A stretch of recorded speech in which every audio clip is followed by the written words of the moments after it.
मोदी को बहुत सारे लोगों ने सबक सिखाया था कि राजधर्म का पालन करें। राष्ट्रपति की जिम्मेदारी है कि वो आज राजधर्म का पालन करें।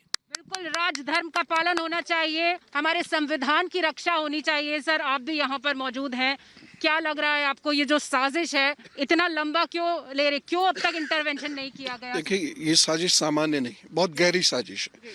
सिंपल बेलेबल ऑफेंस है, अगर ऑफेंस है तो। और इसके लिए जिस तरीके से एक आदमी को उठा के लेके जा रहे हैं, वो कोई टेररिस्ट नहीं है, वो ड्रेडेड क्रिमिनल नहीं है।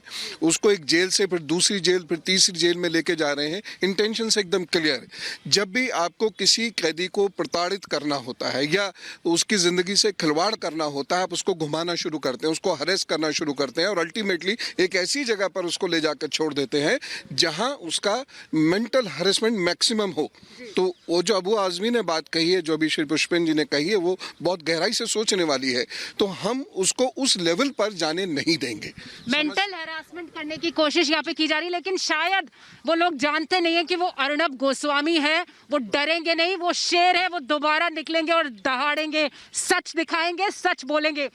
ललित अंबरदार जी भी हमारे साथ हैं। सर, आप बताइए, का प्रेसिडेंट के पास हम लोग जा रहे हैं अपील, एक पिटीशन लेकर के।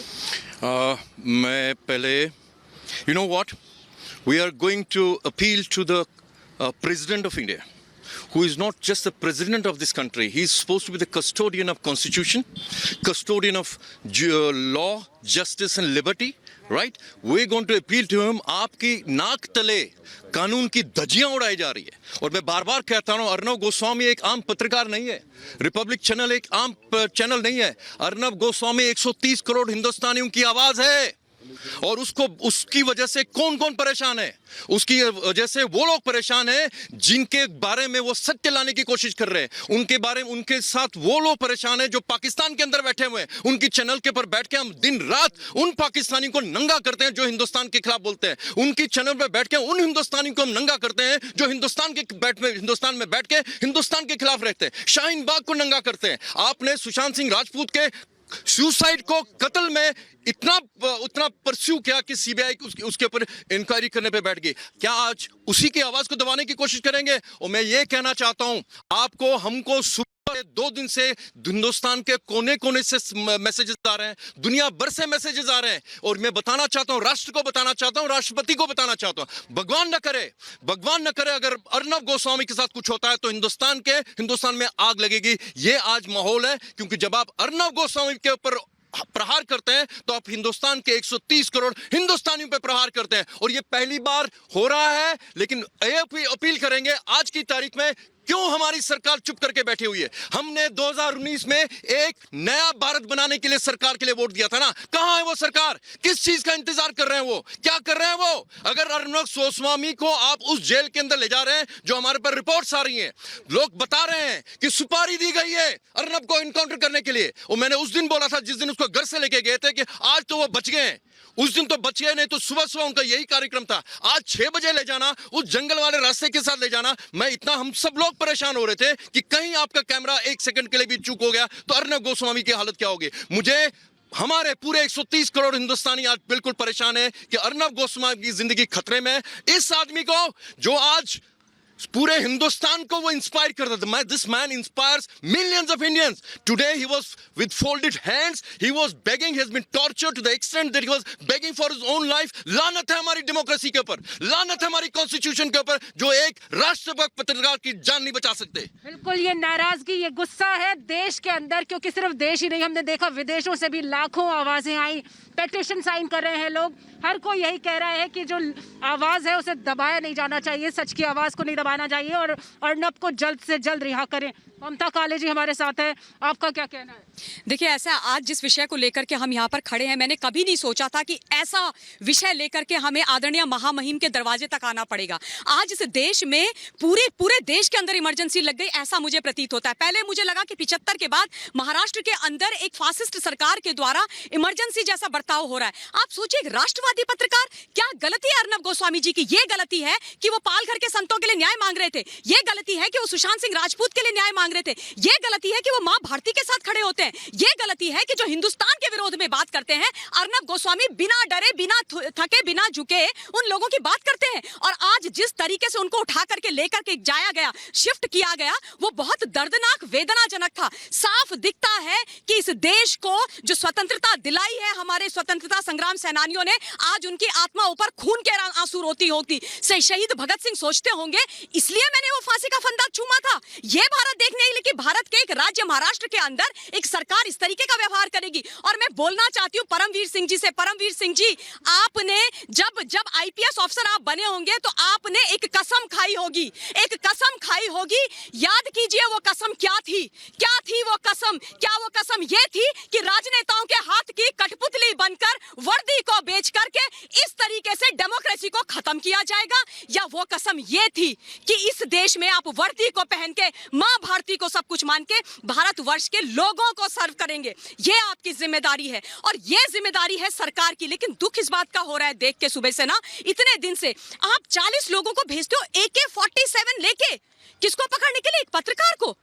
और वो भी किस केस में जो केस बंद हो गया, जिस केस का कोई अस्तित्व ही नहीं रह गया है। मतलब आप क्या दिखाने की कोशिश करें? और उसके बाद एक बहुत जरूरी बात, मेरी बहुत लोगों से आज बात हुई है सुबह, महिलाओं से और खासतौर पे युवाओं से। यहाँ युवा खड़े हैं, आप पूछिएगा, मैं चैलेंज करती हूँ, आज के युवा में जो मंजर उन्होंने देखा है ना सुबह, उनके दिल में ये भावना आती होगी कि सच के लिए तो बोलना ही नहीं चाहिए, सच की लड़ाई तो नहीं लड़नी चाहिए, सच के साथ नहीं खड़ा होना चाहिए। देश में जो होता है होए, देश मां भारती के साथ गलत होता है होए, क्योंकि अगर तुम सच बोलोगे तो कुछ लोग देश विरोधी तब तो तुम्हारे पीछे पड़ेंगे और तुम्हारा हश्र ये होगा।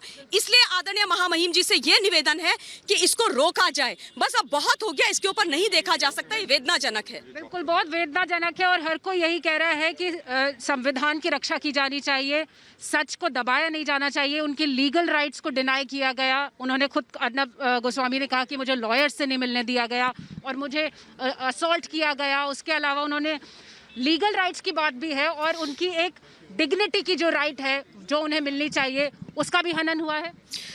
बिल्कुल, और ये कीमत चुका रहे हैं वो, ये कीमत चुका रहे हैं उस व्यवस्था को चुनौती देने की, जिस व्यवस्था में राजनीति का, अपराध का, ग्लैमर का और देश के खिलाफ षड्यंत्र करने वाली शक्तियों का गठजोड़ है। ये एक छोटी मोटी लड़ाई नहीं है, उन्होंने उस पूरी व्यवस्था को चुनौती दी है।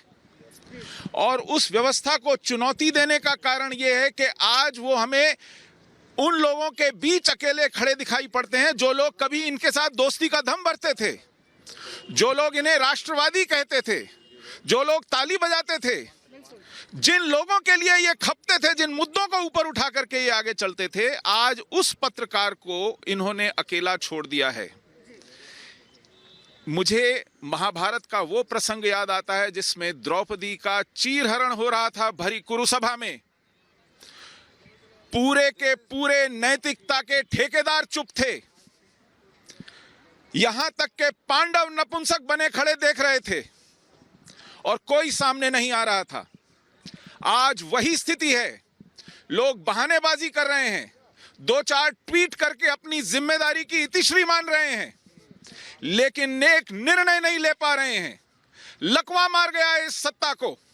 इसलिए आज हम किसी राजनीतिज्ञ के पास नहीं, इस देश के सर्वोच्च नागरिक के पास जा रहे हैं, क्योंकि हमें अगर अब कहीं उम्मीद बची है तो केवल उस नैतिक ताकत से उम्मीद बची है जो अपने अधिकार का उपयोग करके एक नैतिक लड़ाई में धर्म का पक्ष लेगा। भारत आज एक बहुत बड़े त्रासदी के मुहाने पर खड़ा है। आज ये एक उदाहरण बन गया है हम लोगों के लिए, एक अग्नि परीक्षा।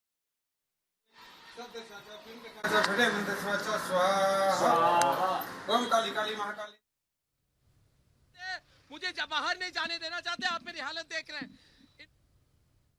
ये सत्य की लड़ाई है। मैं जनरल जीडी बख्शी से भी बात करूंगी। फिलहाल फोन पर हैं जीडी बख्शी जी। प्रोफेसर कपिल कुमार जी से एक बार फिर से बात करेंगे। बताइएगा सर, सत्य जीतेगा, लेकिन सत्य के साथ इतनी साजिशें क्यों? देखिए, सत्य के साथ ही साजिश नहीं है ये केवल अर्नब के खिलाफ साजिश नहीं है। ये पूरे हिंदुस्तानी राष्ट्रवाद के खिलाफ साजिश है, ये पूरे सनातन धर्म के खिलाफ साजिश है, ये हर उस आवाज के खिलाफ साजिश है जो आवाज देश की बात करती है। ये मेरे खिलाफ साजिश है, ये आपके खिलाफ साजिश है, ये हमारे हर सैनिक के खिलाफ साजिश है। आज वो बेशरम कहाँ है जो ये समझते हैं कि जेएनयू के अंदर टुकड़े टुकड़े के नारे लगाने से स्वतंत्रता बचती है। अरे इस देश की स्वतंत्रता इसलिए बचती है कि मेरा सैनिक जो है वो सियाचिन में खड़ा होकर के इस देश की रक्षा करता है, इनकी वजह से नहीं बचती है। जनरल और आज जी एक चीज मैं बता दूं आपको, हम देश को नहीं जलाएंगे, लेकिन अर्नब की अगर उंगली भी छू दी गई तो हम एक एक जिहादी की चिता जला देंगे इस देश के अंदर। बिल्कुल यही हौसला और यही प्यार हम सबको इतनी मजबूती दे रहा है। अर्नब गोस्वामी की जीत होगी, सच की जीत होगी। एक जब बंबई की नंगी पुलिस है। सर बताइएगा क्या मुलाकात हो रही है आपकी? देखिए, हम महामहिम राष्ट्रपति जी जो कि सुप्रीम कमांडर हैं हमारे आर्म्ड फोर्सेस की, और आज एक फौजी के बेटे का मामला है।